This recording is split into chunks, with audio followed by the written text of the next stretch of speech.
जय श्री कृष्ण। आज का टॉपिक है खिलजी वंश। तो देखिएगा, जो दिल्ली सल्तनत में खिलजी वंश जो है वो दूसरे स्थान पर है। सबसे पहले था आपका गुलाम वंश, दूसरा था खिलजी वंश, तीसरा था तुगलक वंश, उसके बाद सैयद वंश और उसके बाद लोधी वंश। जो खिलजी वंश की स्थापना की वो आपके जलालुद्दीन खिलजी ने की। और जलालुद्दीन खिलजी ने जो बलबन था, बलबन का जो पौत्र था कैकुबाद, वो गुलाम वंश का अंतिम शासक था। और उस अंतिम शासक की हत्या करके जलालुद्दीन खिलजी ने खिलजी वंश की स्थापना की। इसलिए इसको जलालुद्दीन खिलजी को खिलजी वंश का संस्थापक माना जाता है। और इसने कैकुबाद के किले में अपना राज्याभिषेक कराया और इसने अपनी राजधानी किलोखरी बनाई। कौन सी बनाई इसने अपनी राजधानी किलोखरी बनाई। और ये पहला शासक था जिसने कि दक्षिण अभियान शुरू किया, यानी कि दक्षिण की तरफ अपना राज्य का विस्तार करना शुरू किया।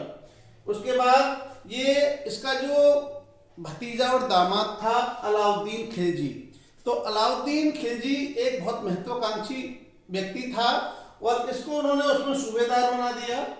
और ये अलाउद्दीन खिलजी राजगिरी पर विजय गया और राजगिरी पर विजय प्राप्त करके आया। जब विजय प्राप्त करके आया तो जलालुद्दीन खिलजी को बहुत खुशी हुई और वह उससे मिलने के लिए कड़ा मानिकपुर पहुंचा। और अलाउद्दीन खिलजी बहुत महत्वाकांक्षी व्यक्ति था, इस वजह से उसको स्वयं शासक बनना चाहता था और उसने जलालुद्दीन खिलजी की हत्या कर दी और स्वयं शासक बन गया। इसके बाद आता है अलाउद्दीन खिलजी। अलाउद्दीन खिलजी का जो शासनकाल है वो 1296 से लेके तो 1316 तक। इसका जो वास्तविक नाम था वो अली और गुरसाब था और इसने सिकंदर सानी की उपाधि प्राप्त की। इसके दो स्वप्न थे। सबसे पहला स्वप्न था कि ये एक नया धर्म चलाना चाहता था और दूसरा था कि विश्व विजय प्राप्त करना चाहता था। तो लेकिन एक इसका मित्र था जो शहर कोतवाल था और उसका नाम था अला उल मुल्क। तो उसके कहने पर उसने वो अपने स्वप्न त्याग दिए। इसका जो सेनापति था वो याकूब मलिक काफूर था जो 1000 दीनारी किन्नर था और इसने अपनी राजधानी दिल्ली बनाई, क्योंकि जो जलालुद्दीन खिलजी की राजधानी थी वो थी किलोखरी और इसने वहां से चेंज करके अपनी राजधानी कहाँ पे बनाई, दिल्ली बनाई। और दिल्ली बनाने के बाद इसने अपनी स्थायी सेना रखी। स्थायी सेना इसकी 4,75,000 सेना थी और उसके खर्चे चलाने के लिए उसने सभी के लिए नकद वेतन देना शुरू किया और विभिन्न प्रकार के भूमि और आदि पर कर लगाए जिनसे कि इसका खर्चा चलता था। और बाजार नियंत्रण की प्रणाली प्रारंभ की ताकि जो निश्चित उनको वेतन दिया जा रहा है उसमें वो अपना खर्च कर सके। और जो भी उसका पालन नहीं करता था, बाजार नियंत्रण था, उसको कठोर दंड दिया जाता था। इसी के साथ उसने सार्वजनिक प्रणाली प्रारंभ की और अनेक वो बनाए। इसने दीवाने विराजत, सहनाए मंडी, दीवाने रसालत, दीवाने मुस्तकाल, अलग अलग विभागों की स्थापना की। इसके बाद में जो शासक बना वो रहा मुबारक शाह खिलजी। जो मुबारक शाह खिलजी था वो बहुत ही बेहुदा शासक था और नग्न लोगों को देखना पसंद करता था, इसकी अजीब आदत थी।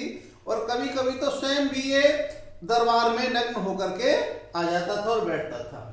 इसके बाद अगला शासक था नसीरुद्दीन खुसरो शाह खिलजी। नसीरुद्दीन खुसरो शाह खिलजी जो है उसने 1318 से 1320 तक शासन किया।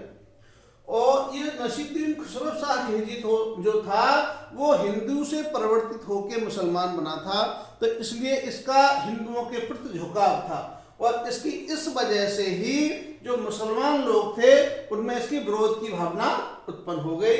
और इसकी गयासुद्दीन तो जो मैं गाजी मलिक तुगलक था, गयासुद्दीन तुगलक दीपालपुर का सूबेदार था, उसने इसकी हत्या कर दी और तुगलक वंश की स्थापना की। तो ये इस प्रकार से आपका खिलजी वंश समाप्त हो गया।